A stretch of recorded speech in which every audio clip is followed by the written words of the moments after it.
stay tuned because for the next 60 minutes, Motorsports Unlimited is on the air. Hi, I'm Jerry Bryant, and these are the lovely ladies of motorsports. And all this hour, we're going to have 60 minutes of action-packed excitement.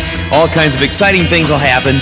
And we got the famous Bill Wildt, and we got all kinds of other good stuff that's happening all this hour. Motorsports Unlimited, 60 minutes of non-stop action. So let's go to the studio right now, huh? Thanks, Jerry, and hi, everybody. Welcome to the studio headquarters of Chicagoland's most watched, most talked about access television series. I'm Perry Williams, and this is the 603rd edition of Motorsports Unlimited. We're a little embarrassed to admit that we haven't taken you to Raceway Park in more than 4 years. That's right, folks. A viewer called and asked when we were planning to do a show from Raceway Park. We checked our records and couldn't believe how long it's been.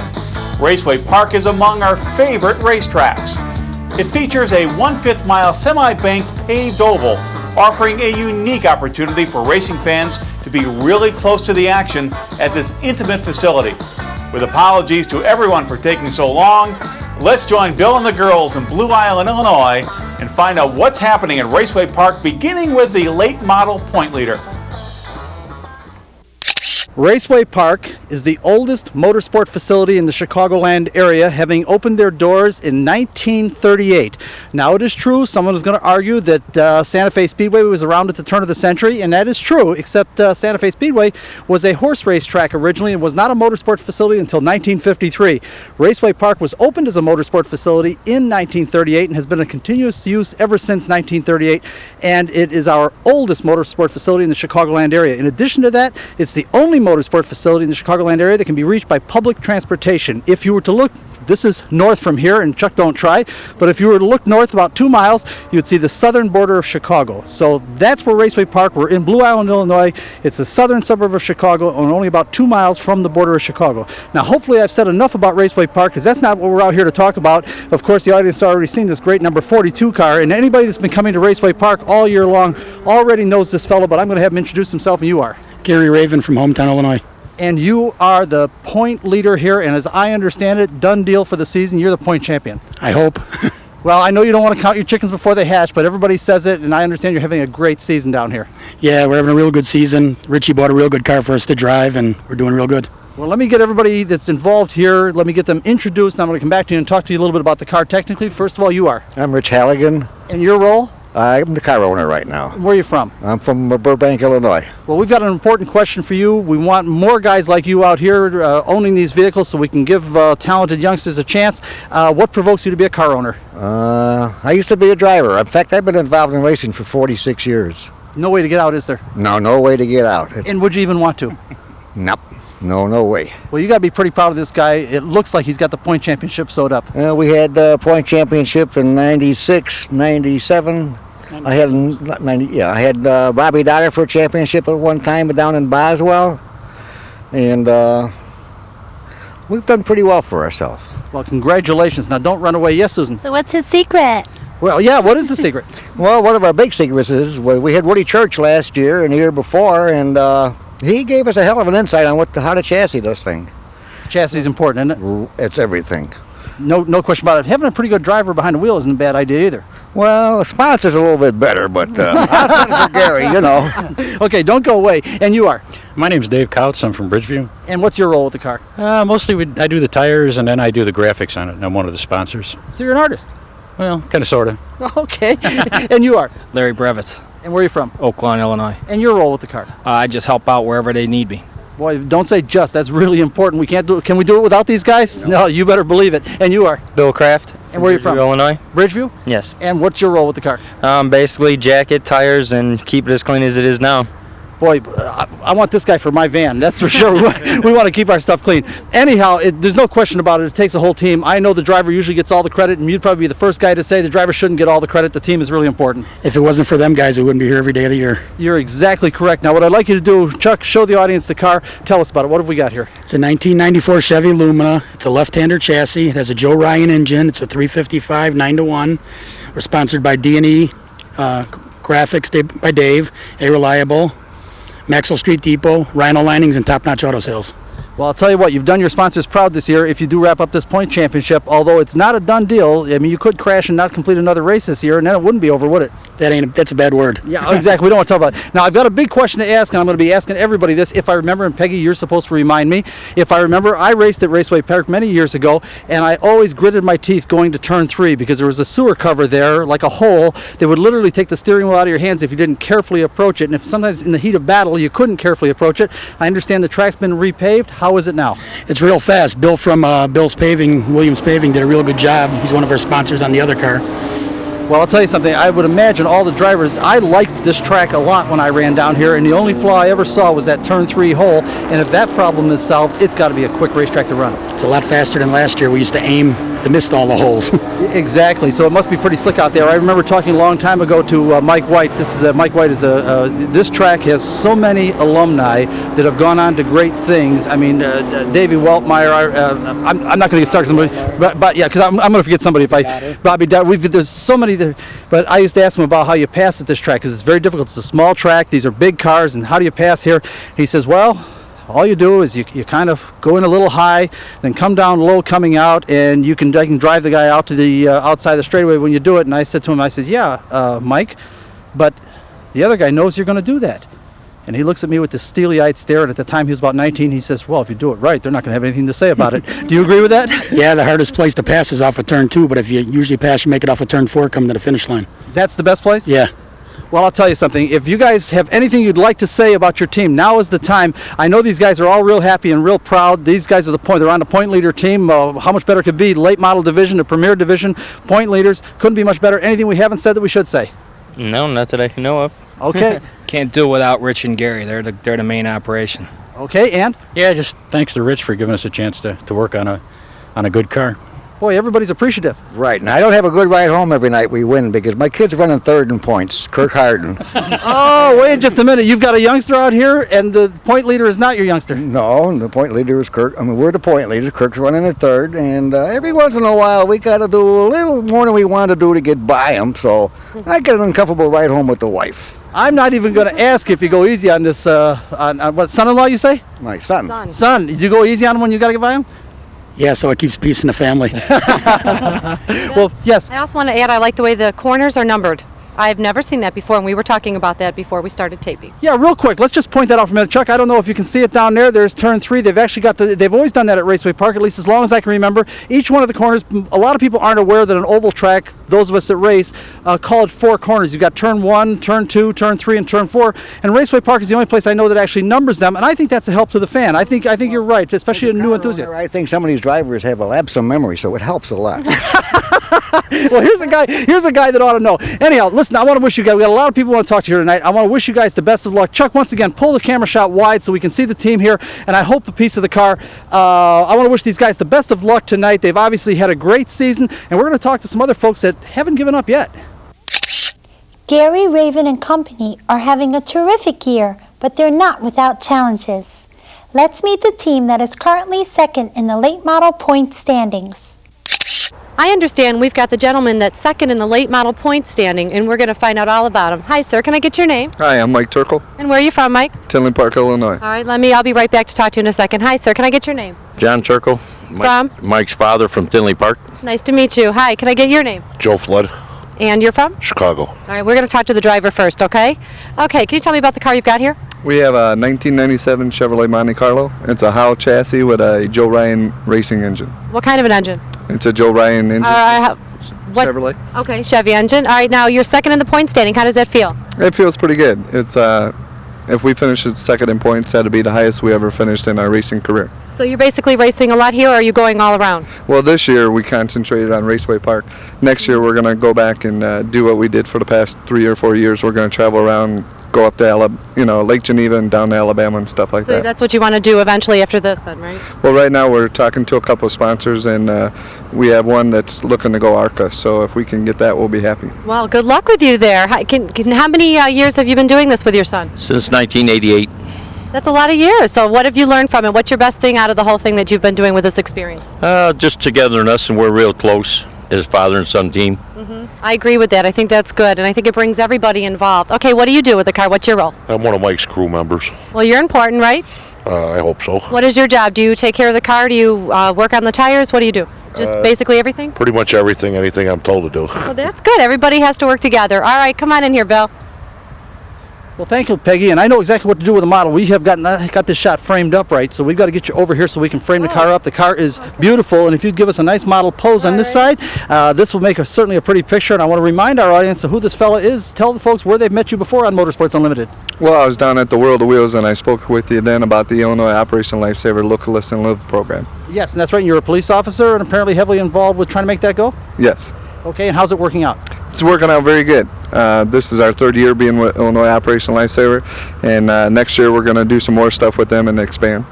Okay, well, I think it's great, and one of the things, of course, that I'd like to see Motorsport use for us through all these tasks that we have in our society, these messages that we'd like to get out, nothing like it. What attracts kids' attentions more than race cars? Correct. And if we've got a good message for them, it's a good time, we've got their attention, let's talk to them. Right. Okay, I understand that you can't win the point championship this year. It's still technically possible. If the other guy dropped out the whole time and you won every race, which probably isn't going to happen, but second is not bad. What do you think for next year? Well, next year we're looking to get race around here in the Chicagoland area, but we have a sponsor that's talking about going ARCA, so we're looking for that. Where do you end up ultimately? Where do you want to go? ARCA. Okay, you don't want Jeff Gordon's seat then? Well, I think I'm a little too old for that. But do you want? Wait a minute, Peggy. What's that? I said I'll take his seat. You'd like to drive his car? Yeah, why not? Oh, Peggy, because you haven't driven it, you don't know what you're asking for. So you don't want Jeff Gordon's seat then? Well, sure, I like. Because I got a phone call in the van that there's. You'd like that, but being realistic, nah, you're not going to make it. Okay, somebody had a question tap me before. I'm sorry, Susan. I wanted to ask you, how do the other police officers feel about you out there racing? Are they supportive? Do they give you a hard time? What's it like? Hold it. That's that gentleman right there. He's a police officer for Cook County. Yeah, but okay, wait a minute. He doesn't count. I'm talking about the other guys who aren't involved in this. Okay, fellow officers that aren't involved. What do they think? Fellow officers, my sergeants, Sergeant Delia and Kickert, they make up our schedule for the year, and they make it up so I can come racing every weekend. My chief's very supportive of this, and the rest of the guys on the department, when I sell T-shirts and hats for promotion, they're the first in line to buy a Terkel racing hat and shirt. Well, I'm going to tell you something. Let's pay him back right now, because I think that's wonderful that they go through that much trouble to make it possible for him to participate, and is doing a great job. Obviously, second in the point standing isn't easy. I got news for you. 10th in the point standing is hard. Second in the point standing is just absolutely astronomical. So, from a police perspective, go ahead and give the audience a message, something you think that they ought to hear, and I'm going to ask you to do the same thing so we can pay back the police force for being so helpful in your racing effort. Well, I'd like to thank all the guys and my chief and sergeants from Olympia Fields Police Department for allowing me and supporting me and doing this type of activity. Okay, I'm going to tell you something, guys. You got the right guy out here talking for you, too, because he does a great job. How about yourself? Any kind of a message to the communities out there, way you'd like people to behave, anything like that? Something you'd like to say and use our platform to do it? Well, I'd like to tell them all to try and drive as safe as they can, like Mike does, even when he's on the racetrack. And also, if you get a chance, anybody from my department or Mike's, come on out and support them racing. It's an enjoyable evening out. You're exactly right, and one thing I really like about this, and Peggy, I'm sorry, you've got a question. What I was going to say, the one thing that I really like about this is I think when the people, particularly the youngsters, the 18, 19, 15-year-olds in your community, they see a guy like this, they know he's approachable, that you can talk to him, they know he's one of their guys, he's a racer. I think it makes good community relations. And Peggy, yes? I was going to say, there's no time for dilly-dallying, as you said before. When you're in racing, you're very serious about it. It's a hard thing to do, and there's no time for idiots in that kind of thing. No, absolutely not. And I think this is a wonderful vehicle. This participation in motorsport is a wonderful vehicle to help you relate, particularly to the young males in your community. I think it would be very useful. Agreed? I agree. And our department sees it that way. And in September, they're going to send me to the DARE program. And they're just expanding on everything. Well, I think it's great. And folks, we want to thank you because we obviously think motorsport is important. And speaking of important, we've got some more point leaders to introduce you to. So don't go away. We're coming right back. Raceway Park features 3 divisions of racing on a weekly basis: late model, semi-pro, and street stock. You've just met first and second in the late model point standings. Now join me as I chat with the semi-pro point leader. What you're looking at here are feature win stickers, and we're going to meet the team here. Now, what is your name, sir? Louis Pazduretz. And where are you from? I'm from Central Stickney. And what is your name? Louis Pazduretz. Oh, we got 2 Louis here. And where are you from, sir? Same thing, Central Stickney. Okay, tell me about your car, the engine, the year, how long you've been racing. Let's go. The car's an 88 Monte Carlo SS. It's got a 355 engine in it. I've been racing for 5 years at Raceway Park. Seems to be you've been doing great having those 10 stickers up there. It seems like a lot of people would love to have even one of them. Now, what's your secret? Just consistency, stay out here, just work on the car an awful lot. Once you find a good thing, just stay on it. Do you have a certain mechanic you want to thank or something? This is my father. He helps me out with everything. We keep the car in his garage and everything. He's got all the equipment. He helps me whenever we need to get something done. So basically, you guys are a father and son team, and that's something that we find a lot in motorsports, so it's good to see that. And let's bring Bill in and find out more technical things about this car.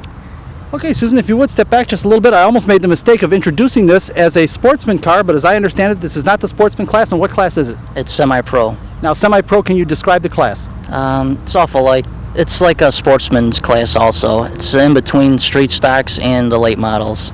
Okay, so it's kind of a sportsman class. And yes, Peggy? That's where we get confused as to what we call the cars. They're right there. It's either or, maybe this, maybe that, and then we're left going, well, we thought it was this, and You're exactly right, Peggy. I kind of wish, sometimes I think the problem in motorsports is that we're our own worst enemy like boxing is. Let's have 340 world champion title belts and 27 different sanctioning bodies. The problem is when you go to tracks like this, you have to have a place for guys to start. You can't start in a late model. Trust me, it's way too expensive. Right. The cars are way too fast. You just can't do that.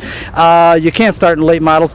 So you have to have some entry-level thing for guys to get started, get the feel of it, feel what it's like in a racetrack. So they usually have street stocks for that with no modifications allowed, relatively stock cars. The jump from street stocks to late models is too big of a jump. You need to learn a lot of stuff in between. So they generally will create a class between the two, which is neither street stock nor late model, but it allows a little bit of an opportunity for developing chassis and that without putting full chassis under the car and all that. And it's a heck of a division. In effect, this is the stepping stone to going late model. Am I correct? That's true. Okay. I was unaware of that. Right. That's the purpose of the division. Now, you're the point leader in this division. Now, do you have it wrapped up yet for the year? What do you think? Basically, yes. All I have to do is finish the last 6 nights of racing and we'll be fine. Well, I want to congratulate you. That's not easy, and I think I know the secret. I'm standing next to the guy now. You must weigh, what, 40, 50 pounds? 150. 150. This is not fair. Trust me, folks, this is just not fair. That's got to be a little bit of an advantage. Are the cars weighed with the driver or without? With. Also, it's not an advantage then. Disadvantage for left side, yes it is. It's a disadvantage for left side weight. Okay, what are your plans? Late models next year? It's possible. We'll have to see what goes on over the winter. We're talking money, aren't we? Everything's money. What do you think, Dad? Yeah, money. Money's the big factor. But has he got the talent? I think he could do it. Yeah. I think if he's leading the points, and by the way, Chuck, bring the camera shot over here. Count these things. Feature win stickers: 1, 2, 3, 4, 5, 6, 7, 8, 9, 10. And how many of them are there on the other side from last year? There's 10 also. 10 last year. I'm telling you something, most of the guys that participate in this activity would be lucky if they got 1 or 2 of these their entire career. This guy gets 10 in one season. I'd say he's ready. Yeah. Yes, Peggy? Did you just start driving 5 years ago, or did you ever just start off with go-karts and move your way up to different things at all?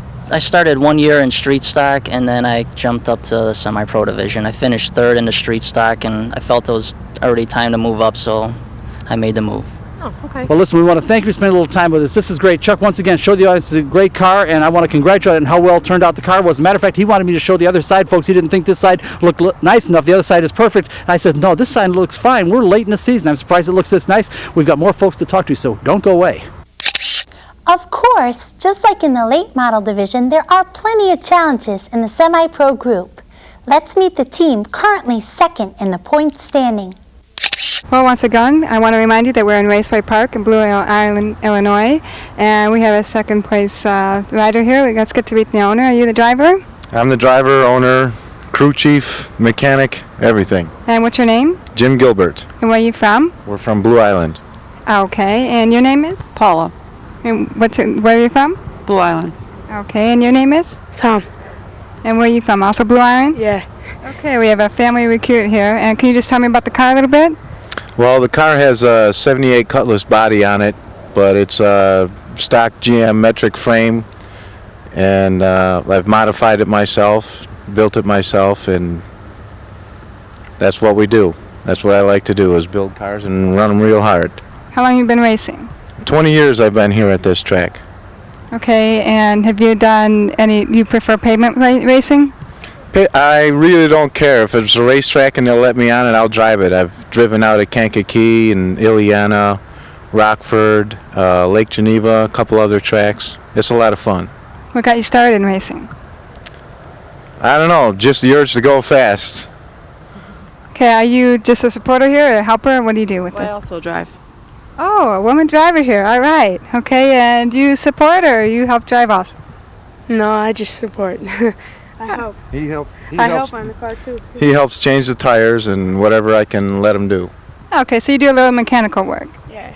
That's great. Okay, let's bring Bill in and see what he has to say about it.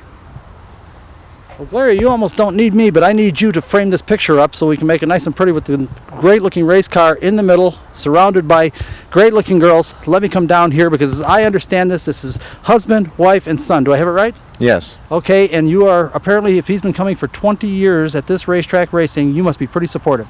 Yeah. She drives. You got the right one. I got the right one. She's a driver also. I built a car for her, but I kind of hurt the motor on her, so she can't drive anymore this year. What division do you run? Semi-pro. Really? And okay, I've got to ask the question, who's faster? I can drive him faster, but she gives the boys a hard time herself. Do you really? Yeah. Are you anywhere in the point standing, or? No. Okay, so you don't pursue it that hard? Well, sometimes, but I haven't really been racing that much. Okay, do you enjoy it? Oh, yeah. You don't get dragged in kicking and screaming, you actually like it? Yeah, I like it. Well, I think that's great, and obviously the question has got to be asked here. If we've got a guy that's been running at this track for 20 years, and he's in the semi-pro division, you got to ask, why not late model? Late models are pretty expensive. They're really fast, but very expensive. So, and as I understand it, you have been in late model before, and the cost just drives you out. Yes, the cost is very prohibitive, but I really love the feeling of driving one of them rockets. Oh, I know, it is great. Yes, Susan? Well, seeing your mom and your dad in it, are you going to get into it? Of course. You thinking about doing it too? Yeah, my mom's driving my car. How old are you? I'm 13. And when can they drive here? 16. Oh, so you're anxious. Yeah, oh yeah. And let me ask you, do you know what tire stagger is? No. You got to teach him some things yet. Yeah, he knows how to take the tires on and off, but I'm not teaching him all the secrets yet. He might give them away on me. Okay, well that's true. Well, listen, folks, as you can see, motorsport here at Raceway Park is a lot like motorsport at every other racetrack around. It's a family affair, and you know, I can't think of a nicer way for it to be. You're right, Bill. And by the way, we found out later that Jim and Paula met at Raceway Park. Now, let's turn our attention to the street stock division and meet the point leader. This is my 4th year here on Motorsports Unlimited, and I've never been to Raceway Park. It's our first time. What a beautiful facility. I'm glad we're able to see it firsthand. And we've got a driver right here. We're going to find out his name. Hi, can I get your name? Hi, my name's DJ Hellwig. And where are you from, DJ? I'm from Allsup, Illinois. Now, where are you at in the point standing? I'm leading the point standings by about 1,600, 1,700 points right now. Well, that's great. Congratulations. Do you primarily race here? Yeah, we only race here. We've been to a couple different tracks, but only race here for the point standings. Now, Chuck, did you get a shot of the car yet here? I came in from the other side. Can you get a little quick shot of number 33? Real nice. In what division are you? Street stock division. Okay, and where's the rest of your crew? You're the only one here? Yeah, my best friend, Joe Larla, who was helping me, he moved down because his girlfriend was pregnant, and he's in New Mexico, but he'll be with us again next year.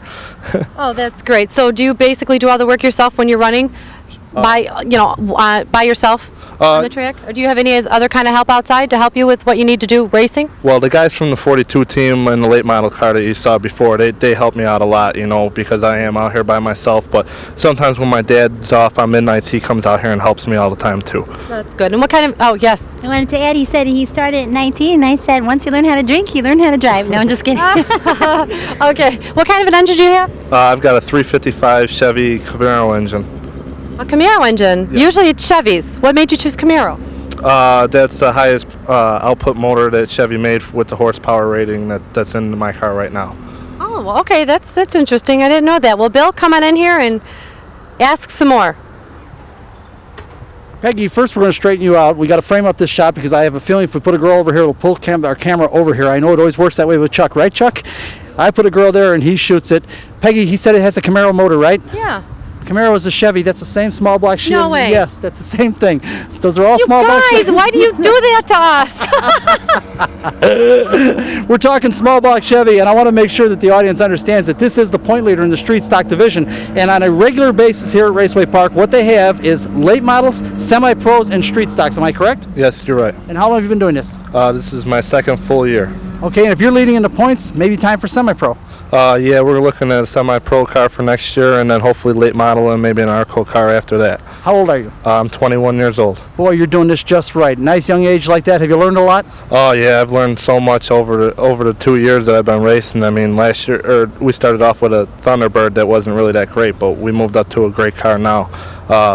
I mean, the car's set up, and all I do is get in there and drive it. Makes a difference when they're right, isn't it? Oh yeah, it makes a big difference. I mean, a lot of it looks real easy from TV, but it's really not.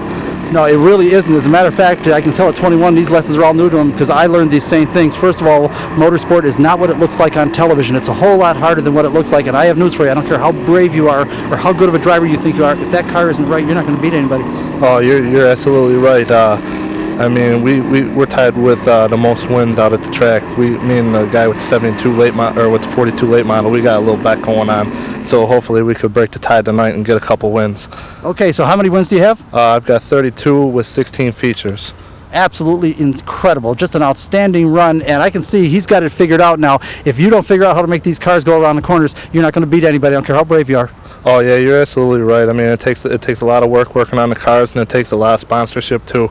I'm just real happy that we haven't gotten any bad wrecks this year, and that we have great sponsors behind us. Well, I'll tell you something, which I think you probably already know. One of the reasons you're not getting into any wrecks is because you're running up front. Bad things happen in the back. Oh yeah, but see, at Raceway they got it where you turn around, so all the fast cars start in the back, so we're coming from the back all the way up to the front every night. And you're keeping the car straight. Oh yeah, you're pounding out the fenders afterwards, but it's still coming out here and running and winning.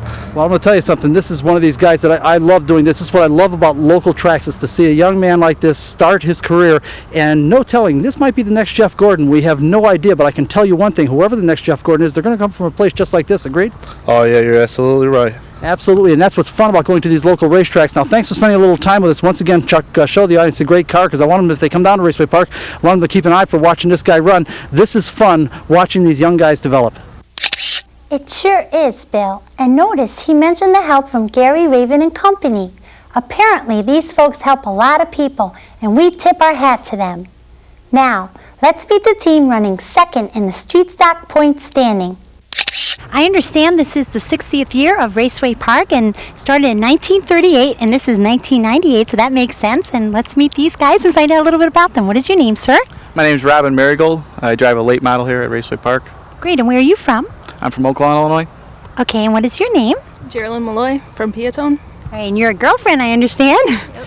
Okay, great, and who are you? I'm Kevin Gress. And where are you from, Kevin? I'm from Piatone. Okay, let's find out a little bit about your car, and what can you tell us? How long have you been racing? This is my second full year at it. Racing? So you started about 2 years ago? Yeah, 2 years ago, and having fun. Okay, so what got you into racing?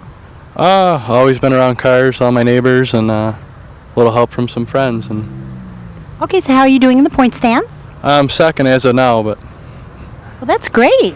So who do you attribute that to? Your mechanic, your crew? everyone helped me build the car, Robin and my girlfriend for helping me keep it up. Well, that's great, and you have to have some credit too as the driver, right? Yeah, it drives itself. This one's easy. Well, it's a beautiful car. Let's bring Bill in and find out more about it. Susan, I think I need you at this end to frame this thing up, and I got Peggy off there all by herself because I have a special job for her. Peggy, I want you to demonstrate for the audience how these race car drivers get into these cars. So if you would, come on over here. Come on over here. Please be careful. You know how I value these costumes now. Well, I have feathers. But yeah, no, you can leave them on. Go right ahead. Now do it carefully now. Do it carefully. What do you think? Is she doing it right? Yeah, it looks right to me. Yeah, it kind of looks okay. Kind of looks okay. Yeah, she has. Actually, Peggy's done this sort of thing before. Now, I understand. Once again, we're talking about street stock division now. Street stocks. Essentially, how would you characterize them? These cars, technically. It's a little bit over the beginner, but still for a beginner. Kind of entry-level stuff, and from here, you got to start thinking about. If you're second in the point standing, you're doing very well. You got to start thinking about semi-pro and late model. Late model's next. I don't know. We'll see. This guy right away, late model. He wants to go for the big stuff. Yes. Well, we'll see what happens. I'm just here to have fun. If I can have fun, I'll get Well, if you're second in the point standing, you're having fun. Well, yeah, that's the whole. As long as I'm having fun, I'll get in any car. Okay, now the most important thing, because I can tell you, if you've hooked up with the wrong lady, this stuff can be miserable. And if you got the right one, it makes it a joy. What do you think? You enjoying this? You having fun with it? Yeah, I like it. Do you? What about yourself? You had any thought of driving at all? No. No. You strictly want to watch?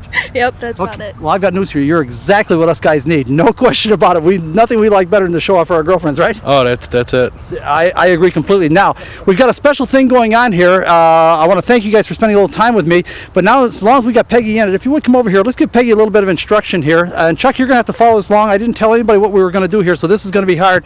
I just put my wheel on. You just put the wheel. Well, you better learn how to put it all the way on. Go ahead and help her. There's a little button that has to be pushed, and he's snapping it into position. Now go ahead and show her how to start it up. Okay, it's this switch here, up. Don't hit the gas, just hit the button until it starts. This one here. Oh, this one here? Yeah, just hold it till it starts like a key. Okay, now hold your foot on the brake, Peggy. You better hold your foot on the brake like that. Can you reach it? Yeah. It's on. Now show her how to put it in gear. Just like a normal car, just pull it all the way back. Hold the brake. Just like a normal car. Okay. Now I'll tell you what I'd like you to do, Peggy. Real easy. I want you to go drive right out there and make a lap of the track. I want you to go easy, though. I got to turn left, right? That's correct. But go nice and easy now. Okay.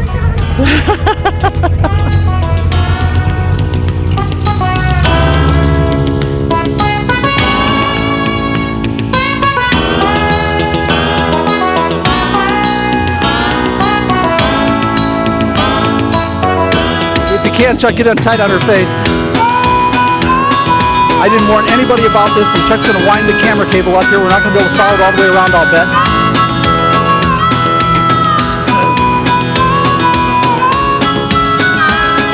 Not bad, Chuck, not bad.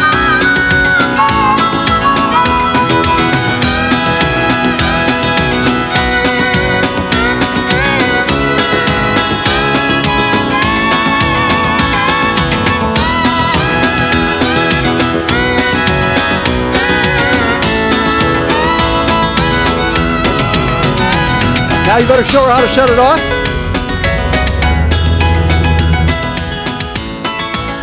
Well, what do you think, Peggy? I loved it. I wanted to go faster, but I took it easy for you. You did exactly the right thing, folks. And once again, we're having fun down here at Raceway Park. Fun is right. In fact, we almost forgot to introduce ourselves. Hi, I'm Peggy O'Donnell. I'm Susan Russell. And I'm Gloria Walters. Thank you, girls. Now, we mentioned earlier that Raceway Park features 3 divisions of racing: late model, semi-pro, and street stock. What we didn't say was frequently they also have dwarf cars, and as luck would have it, they happen to be there. These are Dwarf Cars. I understand they race at Raceway Park quite often. Let's get to meet the names and owners and where they're from, and then Bill will come in. What's your name? Jeff Shear, And where are you from? Elkhart, Indiana. Okay, don't go away. Bill will come right back and you can tell him all about the car. Okay, as we move right along over to this other wonderful looking car, and we'll get to meet their owners. And what is your name? Rob Kola, And where are you from? Bensonville, Illinois. And your name is? John Myers. And where are you from? From Bensonville. Okay, can you tell me just briefly a little bit about your car? These are Dwarf Cars, and this is, it's got a GSXR 1100 series motor in it, and it's #1 in the points series for Badger Illini. Okay, and what part do you take in? Are you part of driver also? No, I'm mostly pit crew, Okay, so you do all the maintenance work and everything and support. pretty much. Okay, let's bring Bill in and see what he has to say. Okay, folks, real quickly, we just happened to be lucky tonight. As you'll recall, a couple of 3 months ago, we did a whole show with Dwarf Cars. We didn't have that one on the program, but certainly we had this one, and we introduced the club, and the club was the Badger Illini. Badger for Wisconsin, Illini for Illinois, of course. The Badger Illini Dwarf Car, give me the name, Badger Illini Dwarf Car Association. That's okay, correct. okay, this is way too complicated for me. But in any event, and we showed you their cars and all that, and we mentioned at the time that they were going to do lots of shows at Raceway Park. How often have you raced here this year? Every other week. We probably already put on 10 shows. Okay, every other week you're down here? Yes. And just by stroke of luck, they happen to be here tonight, so we wanted to talk to them a little bit. Now, you are leading overall in the point standing of the organization for all the tracks you run at, am I correct? That's correct. Well, congratulations, that's big time stuff. I think it's first for me. And I want to remind the audience, because he said GXSR 1100 engine, but what he didn't say is these are motorcycle engines, motorcycle engine race cars. That's correct. Okay, you are not the leader in points here at Raceway, though. No. So apparently you haven't got this track sorted out yet. I'm close, but I think Jeff's got a little better than I do. Okay, yes. Now, remind me which brand motorcycle engine, because I remember at that show I thought they were like going to be Harleys, and you were telling me no, Harleys aren't even that great. So tell me which one you use. Well, probably what he would say is Suzuki because he uses the GXXR, but you can use any of the Japanese four-cylinder engines, I assume. Yamaha's, Honda's, older 2-valve motors, the more modern 4-valve, just about anything in the Dwarf Cars. Just about any of the high-tech Japanese double overt cam motorcycle engines. That's correct. So they're all Hemis? Yes, of course they're all. Even the Harleys are Hemis. Okay. Okay, now don't run away. Let me come down here because this one we haven't had on the show before. And as I understand it, this car is the point leader here at Raceway Park. Am I correct? Yes. Tell us about your car. It's a 32 Ford, or Dodge, I'm sorry. GSXR 1100, water-cooled motor. Really, there's not a whole lot to them. We're 5/8 scale motorcycle powered.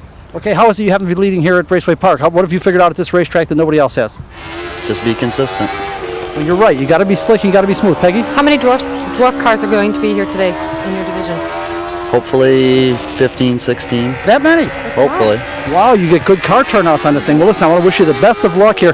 Folks, again, I hope we're going to get an opportunity to show you a little footage of these cars in action. We didn't do that last time when we did the Dwarf Car show, but this is another one of those things that I'm fully in favor of, using these modern, high-tech motorcycle engines for race car applications. And when you hear these things scream, you'll understand why I'm enthusiastic about it. Scream is right, Bill. Let's take just a moment to check out some Dwarf Car action.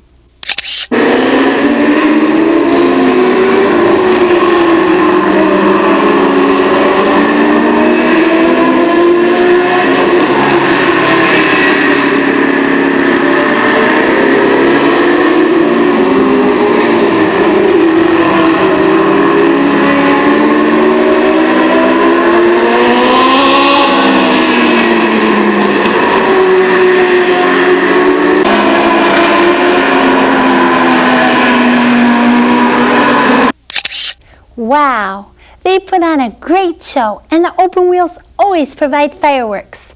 Now, let's get back to the interviews and meet the man responsible for the biggest improvement at Raceway Park in many years.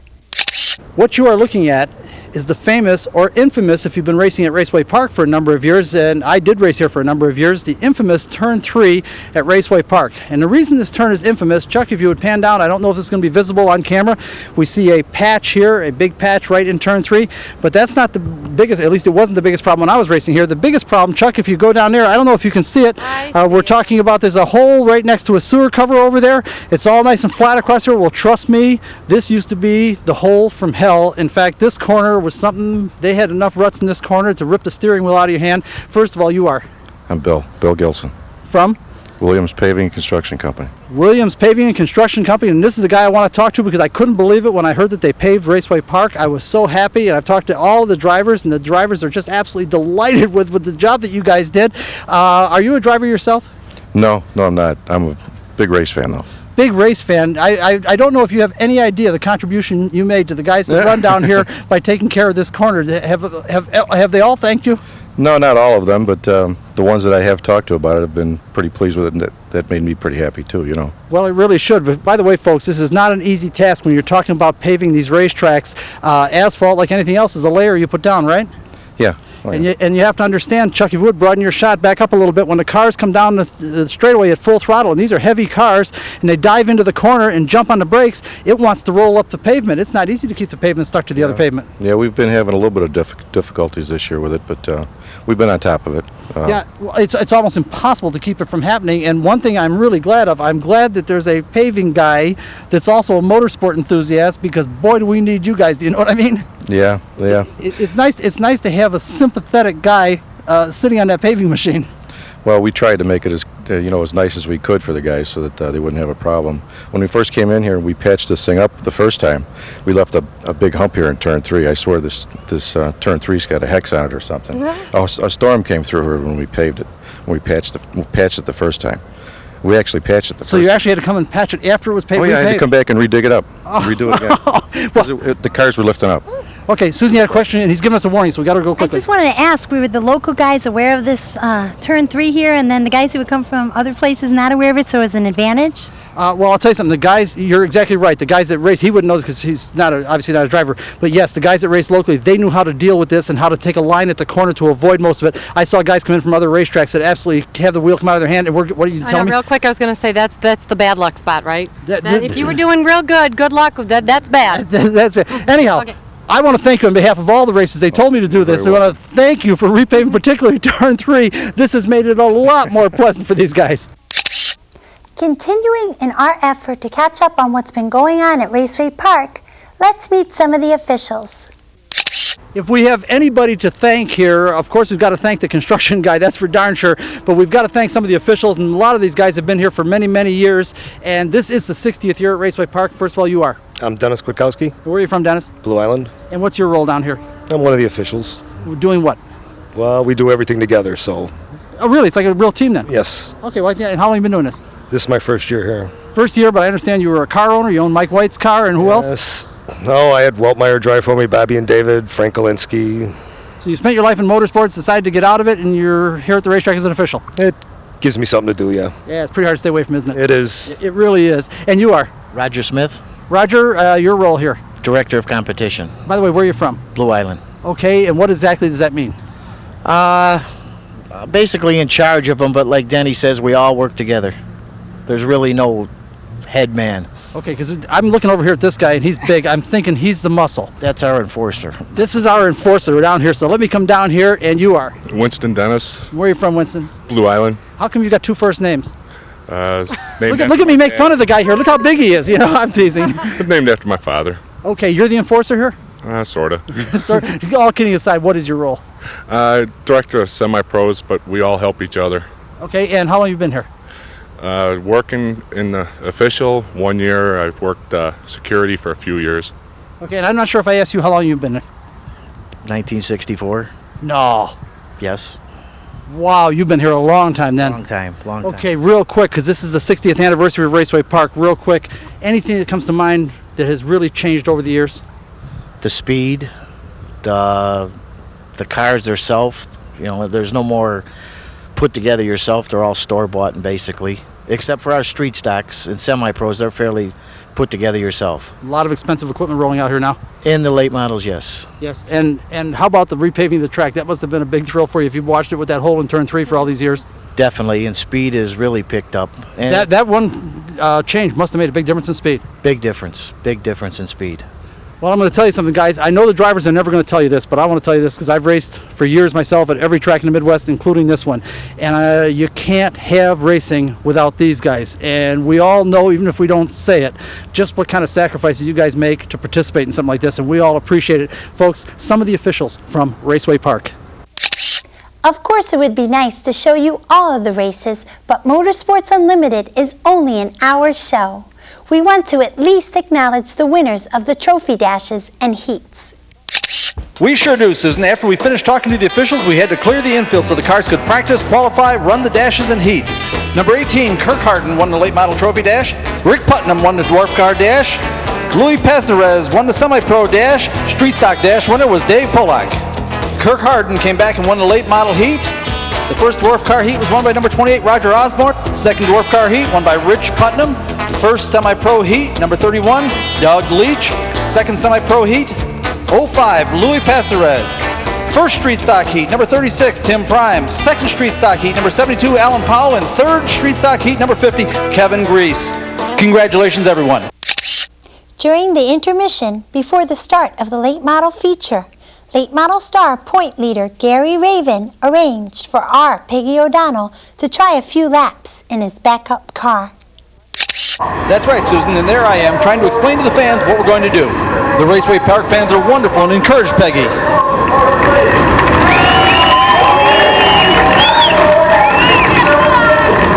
She was nervous, but everybody knows Peggy's always willing to try everything, and she was sure looking forward to this, even though she was more than a little bit scared. In a few minutes, we had her strapped in, gave her a little bit of instruction on how to work the clutch and the transmission, and she was off with the biggest smile on her face that you could possibly imagine. This must have been a thrill of a lifetime for her. And actually, folks, what we really wanted to do here was to try to give the audience a little feel for what it's like to drive one of these late model rockets. And in coming programs, I think you'll hear Peggy talking about this from time to time. Now, she's not really picking up a lot of speed here, but come on, let's face it. This is the first time ever that she's been around a racetrack like this, and certainly the first time she's ever been in a late model stock car. She's waving and seems to be having a great time, and I knew that she would, and I think this experience is going to be valuable for her in later programs, explaining this experience to the general public. The girls are particularly good at this because they don't step forward and try to impress anybody. They just tell you what it was like, and they're very, very open about it. Thank you, Gary Raven and Rich Halligan. It was fun and an eye-opening experience for Peggy. She said just being in the car is scary. It's harsh and violent, and she gives the guys that drive them fast all the credit in the world. Speaking of the guys that drive them fast, it's the late model feature time. That's right, Susan. It's the late model feature of the main event. 10 first-class late models ready to go as the starter looks them over there. Off, and it's Peggy O'Donnell in the yellow number 72 car taking off into the early lead. Okay, I'm just kidding. That's Robin Marigold, the rifle driver, trying to hold off a charge from number 18, Kirk Harden. Kirk won the trophy dash and the first heat earlier in the evening. Oh, Robin got muscle to the outside, and the freight train is coming through on the bottom, led by number 18, Kirk Harden, with a hot pursuing zero car. That zero car is Kevin Reedy. That's Kevin Reedy in the zero car, doing a little muscling of his own, and he's muscling by Kirk Harden, the trophy dash winner and the winner of the first heat race. Let's see if number 18, Kirk Harden, can get him back. It looks like he had a little bit of a run on him there, but it's not going to happen. As I understand it, the story of Kevin Reedy is he's won a lot of main events this year, but has been missing in action for a couple of months. If that's the case, he sure doesn't seem to be showing any signs of rust, and at this point seems to have firmly taken the lead. Meanwhile, our current late model point leader, number 42, Gary Reven, is working hard to get by number 77, Mike Terkel, currently second in the point standing. Gary can't afford to spend a lot of time here working past 77 because that zero car is getting away little by little, and I'm sure that Gary Raven can see it from his vantage point. On the other hand, I'm sure that Mike Terkel and Kirk Harden aren't the least bit concerned about Gary's problem of getting up front. They're worried about the zero car getting away from them, and he does appear to be getting away from them. He looks like he's got a good 5-6 car length lead, and the further he gets away, the tougher it's going to be for these guys to catch up because these guys are racing each other. And there, it looks like Kirk Harden was muscled to the outside. Yes, that's exactly what happened. The number 77 car, second to point standing, is now running second in the race with the point leader right behind him, trying to figure out a way to get by. This isn't going to be easy. These guys are all really, really fast, and somehow Gary Raven's got to find a way past Mike Terkel because, again, that zero car is getting further and further away, and he can't wait long or he's not going to be able to catch him at all. Gary's taking a look on the inside, but doesn't seem to be able to make any headway on him. By the way, this new surface really works. These cars are alive. And now Gary's taking another look on the inside. Is he going to be able to make it work this time? Oh, now this is going to be okay, we tried real hard to get by. Now we're going to have to take another look at this because this is anybody's call. At first glance, let's just back this up a lap or so. At first glance, it really looks like maybe Gary Raven is putting the bumper to Mike Terkel a little bit here, but this may not necessarily be the case. Now watch how they went in rather cleanly into the lap previously, and we'll watch them as they come around on this lap. Now of course, the zero car is getting further and further away, and of course that is a great concern to these guys. Let's see if we can pan back now. Here we go. Here's the battle. This is the battle between the 77 car and the 42 car. And if we take a look now at the speed of the 77 car entering the corner, protecting his inside line, the 42 car stayed away from him a little bit, gave him a little bit of respect there. But again, he can't wait long. He's got to go after him now. Keep an eye on the speed of the 77 car going into turn 3 there. Now, turn 3 is a whole lot faster than it used to be, and boy, it really is. These guys can actually really race down in that turn 3 now. Now, again, the 42 car is going to be getting really frustrating. He's got to go after him. Now, check out the 77 car, and just notice how rapidly he enters that corner. That corner is a lot faster now than it ever used to be. Quite frankly, I'm not used to seeing the cars enter quite so quickly. Gary Raven is going to the inside. He's going to make a run at him now. Now, it looks like Now, I really can't call it from here. Only two people will ever know exactly what happened there. Did the 77 car touch the brakes a little harder because he saw the 42 car coming inside? Or did the 42 car, maybe seeing that 0 car get away, take a little extra chance and give him a little shot and spin him out? I'm not sure. But Raceway Park has got some interesting rules for these point leaders, and when it gets late in the season, they don't put them all the way back. They put them back to the way they were and let the race continue. I guess they don't want to see a point championship redecided on a momentary contact between a couple of drivers and put them all the way back in the field. In any event, once again, we're back to where we were. We've got the 0 car in the lead, and the 77 car in second place, the 42 car in third place. The 42 car is the point leader. The 77 car is second place in the point standing, and they're both trying to get by that 0 car. Gary Raven is once again working on Mike Terkel, and it looks like he's got a good inside move on him now. No contact, and gets by cleanly. This is a couple of really, really fine drivers. You can see why these guys are 1 and 2 in the point standing. The thing I'm surprised about is why that Kevin Reedy, that 0 car, isn't up in the point standing unless he's been away for some period of time and hasn't been able to accumulate the points, because there's another really, really fine driver in a really fine car. Matter of fact, all 3 of these guys running up front, any one of them can easily win any of these events. Matter of fact, how about that car in 4th place? Won the trophy dash and the first heat race of the evening. Also very strong car. Again, the field is loaded with really, really fine drivers and some really, really fine cars. And I'm going to tell you something. I am surprised there isn't more contact on this little 1/5 mile paved banked oval. It is not easy to make passes without making contact. Further back in the field, we've got number 6, Rob Zerwinski, being pursued by number 9, Joe Brudy, with the K7 car of Kevin Stanley, battling for 5th, 6th, and 7th. Now, let the camera fall back a little bit to show you how close these guys are being lapped, because this 0 car, this Kevin Reedy, this guy is absolutely flying, and it's not going to be long, unless there's a caution, there's not going to be long before the 0 car starts putting some of these guys a lap down. Meanwhile, the battle for second really isn't quite over, because I can see Mike Terkel in car number 77 hasn't given up on that 42 car of Gary Raven, and Gary Raven doesn't seem to be making much progress on catching that 0 car. Now the question is, whose tires are going to come in first? Did the 0 car pick some real soft tires and he's going to run away at the beginning of the race and later on be caught up by these guys with a little harder compound? Did the 42 car pick a little harder compound than the 77 car, and his car is going to start to go a little later in the race? All of these things are yet to be revealed. That's why they call it racing, folks. We never quite know exactly what's going to happen, but right now, let me tell you something, that Kevin Reedy is absolutely flat flying. He is really putting it away. And one other thing I want to mention, I am surprised we don't have more cautions. This is a great group of drivers with some really fast cars on a really tight track, and I've got to imagine that new surface, that fresh resurfacing there is making all the difference in the world, because the guys can do some fine driving and some really close competition without making contact with each other. This really helps a lot. A nice surface like this really helps for good racing.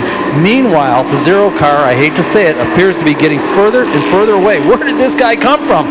This guy is really putting on a show out there, and it doesn't look like his tires are going away at all. Let's talk about tires for just a moment here. As a matter of fact, I found it interesting at Raceway Park. Apparently, whatever tires that you select, whatever tire you pick to qualify on, is the tire you've got to run all night. You can't change compounds during the course of the night. At least as I understand it, they mark the tires when you go out and qualify, and those better be the tires that you use all night. So you go ahead and pick some soft ones for that great qualifying lap, and you might find yourself going to the back by the middle of the end of the feature. But quite frankly, I don't think that's what Kevin Reedy did. He is just flat flying and putting distance on the field, and those tires don't seem to be going away at all. As a matter of fact, if anything, they seem to be coming in more and more. And look at this, the 77 car seems to be closing up a little bit on Gary Raven. I'm not really sure. And now we're encountering lap traffic. Is that Peggy O'Donnell? No, it's not Peggy O'Donnell. I'm kidding once again, folks. I'm sorry. My apologies to Robin Marigold. And there's a white flag. This is the last lap. Let's see if Kevin Reedy in the 0 car can bring it home now. We are encountering a little traffic, but I don't think he'll have any problem at all with this. I think it's going to be Kevin Reedy in car number 0 getting the checker flag and the win for the late model feature, followed by Gary Raven in car number 42 in second place, Mike Terkel, car number 77, third place. Then it's Kirk Harden, Rob Zerwinski, Joe Brudy, Kevin Stanley, Robin Marigold, Phil Bretz, and Jim Smith. A terrific race. The 0 car was one we hadn't noticed earlier in the day, but Kevin Reedy surely won the feature in convincing fashion. Let's meet him. We were sure that we had the field covered. We had the first place man in the point standing. We interviewed him earlier in the day, and we had the second place man in the point standing, and we interviewed him earlier in the day, and I figured for sure one of those two guys, terrific drivers, is going to be here in the winner's circle. You have already met him. Guess what? I don't know where this guy came from. We're going to find out who he is. And you are? Kevin Reedy, Kevin, where are you from? Midlothian. You tore him up tonight, and I understand that's not unusual. I guess not. It happens every once in a while. Well, how come you're not high in the point standing then? We wrecked one car, missed about 2 months of the season. Oh, wow, that'll hurt you badly. Talk to us a little bit. Tell us about your car. It's a car that we had laying in the garage for about the last 3 years, and I'd wrecked the car that I was driving for somebody, and this was my car, and we just pulled it out and brought it out like the beginning of last month. What is it? It's a 1995 Howe car, Monte Carlo. Okay, and you have any people you want to thank? Joe Villani, Ray Robleski, Dave Kazmerchek, my whole family, and just about everybody that comes out to the track every night. Okay, you're exactly right. The fans are the most important folks that show up here every week. And real quick now, do you have a chance at the championship? As I understand it. No, not at all. We're in 4th place, and that's where we're going to be. And what's the secret to running out here? You seem to be awfully slick. Just be here a lot of times. Been here for almost 15 years now. Always at this track? At this place, yeah. You don't run other tracks? No. Well, folks, got it down. Here he is, your late model feature winner, and he really did it in style. After the late model main event, the semi-pro, street stock, and dwarf car features were run. We want to acknowledge the winners. We sure do, Susan. The racing was fast and furious all night. The dwarf car feature winner was won by number 52, Jeff Shearer. The semi-pro feature by number 05, Louis Pastorez. The whole family and pit crew gets to come out for pictures when you win a feature at Raceway Park. And the street stock winner was number 113, Scott Gardner. He's got his whole family and crew out there too. And let's not forget the big winner, Ms. Peggy O'Donnell. She didn't hit anything. And she had a great time, as we all did. Congratulations, Peggy. Well, there you have it, folks. A wonderful night of racing at Raceway Park. We shouldn't have waited so long. We had a great time.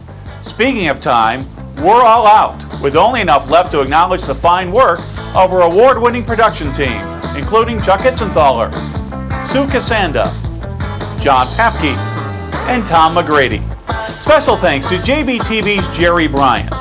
Music is created for us by Fireside Recording Studio in Westchester, Illinois, and by independent artists Roger Pauley and Jerry Herbert. Of course, we have to take a moment to thank the stars of this edition of Motorsports Unlimited: Gloria Walters, Peggy O'Donnell, Susan Russell, and our host, Bill Wildt. Me? I'm Perry Williams, taking just a moment to thank Gary Raven and Rich Halligan for helping us help you understand what it's like to drive a late model. Thanks for watching. See you next week. This program made possible in part by support from Williams Paving and Construction Company, located in Crest Hill, Illinois. This program made possible in part by support from Westbrook Auto Repair, located on Franklin Avenue and Dora Street in Franklin Park, Illinois.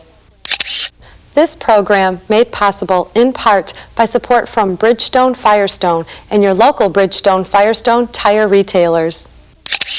Motorsports Unlimited is produced by Bill Wildt, president of the Motorsport Advancement Crusade. This program made possible in part by support from ABC Auto Parts, located on Ashland Avenue at 138th Street in Blue Island, Illinois. This program made possible in part by support from Sound FX Mobile Electronics, located on Grand Avenue near Harlem in Elmwood Park, Illinois. This program made possible in part by support from Merlin's Muffler and Brake, located on Manheim Road between Grand and Fullerton in Franklin Park, Illinois.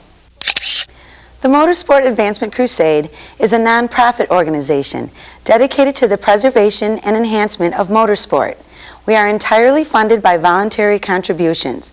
For more information, write Motorsport. Oh, you can write the whole thing, Motorsport Advancement Crusade, if you'd like. But mail gets to us just fine, addressed Motorsport, P.O. Box 66242, Chicago, Illinois 60666. Or just call area code 773-478-4224. We enjoy hearing from our audience and encourage you to call or write. Next week, we're taking you to Lisle, Illinois for the annual Depot Days Car Show. We're going to show you some great street rides like this 34 Ford sedan. on this Nova, and don't forget the annual Chris Schutz Award all next week on Motorsports Unlimited. So that's it, another edition of Motorsports Unlimited and the lovely ladies of motorsports. And be with us next week because we'll have something real exciting. Bill Wildt's going to have the lovely ladies, and just about anything can happen right here on Motorsports Unlimited. Every week at this time, we bring you the best in motorsports. So be seeing ya. Bye-bye. And keep on rocking.